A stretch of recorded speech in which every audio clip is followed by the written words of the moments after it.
Adolphine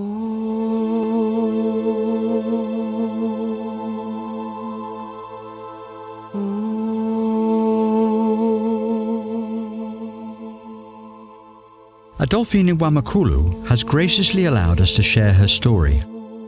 She was brought to us by a hospital nurse from the Nyarugusu Refugee camp in Tanzania, who pleaded for our help to save her life.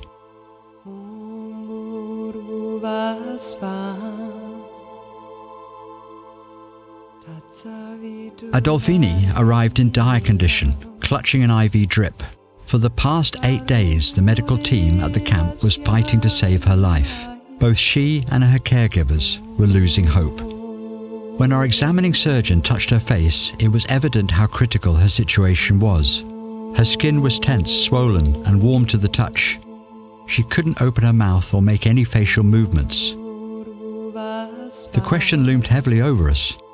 How could we possibly intervene in just 3 days if she couldn't even open her mouth? Tulikuja 99 ndo tulikuja hapa. Nilitoka Kongo mimi nikiwa mdogo na miaka 6. Sasa hivi nina miaka 31 ndo ninayo hapa kambini. Na ni mama wa watoto 6. Hali ya mamangu kuumwa, ukweli mimi nakosa amani. Nakosa amani, sina raha, naishi sina amani kabisa. Kwa sababu yeye ndo mama, yeye ndo baba. The diagnosis was clear. Ludwig's angina in its terminal phase. She was still alive only because her neck muscles had thus far prevented the cellulitis from spreading to her lungs. But how much longer could she hold on? Ile kulalamika yake ni kwa silali kabisa. Kwa silali, kwa nakaa mecho. Hiyo ilikuwa ni changamoto ambayo na mimi nilikuwa naipitia. Mamangu akikosa kula na mimi nilikuwa sipata appetite ya kula. Kuna mara nilikuwa nalala hivyo bila kula. Kwa sababu naangalia hali ya mamangu jinsi alivyo, nashindwa kupata appetite ya kula.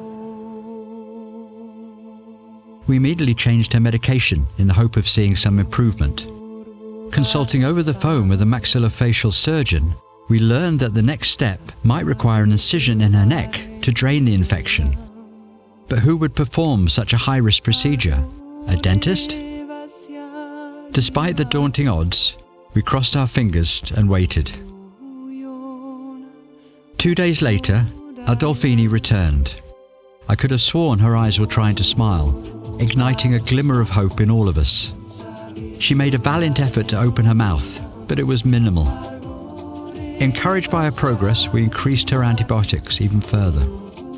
Mamangu akitolewa jino na mimi na mategemeo kusema kwamba mamangu amepona.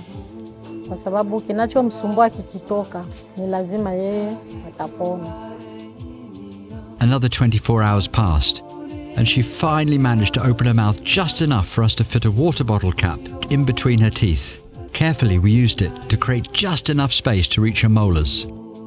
Once we accessed the infected area, we extracted the roots of the lower molar, and the long-awaited drainage began.